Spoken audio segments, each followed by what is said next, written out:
రండి పిల్లలు, ఒక మంచి కథ చెప్పుకుందాం. Welcome to the content tube. ఒక అందమైన ఊరిలో రకరకాల పండ్లతో నిండిన ఒక పెద్ద తోట ఉండేది.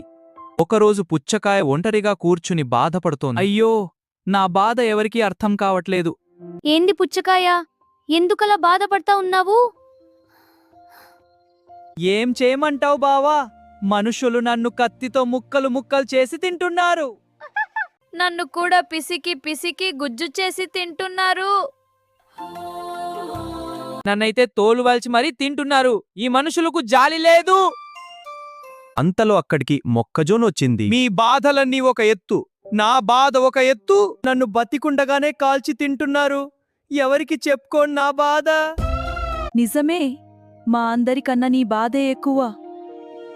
మన కష్టం పెద్దదనిపించినా మనకంటే ఎక్కువ కష్టాల్లో ఉన్నవారు ఈ లోకంలో చాలామంది ఉంటారు.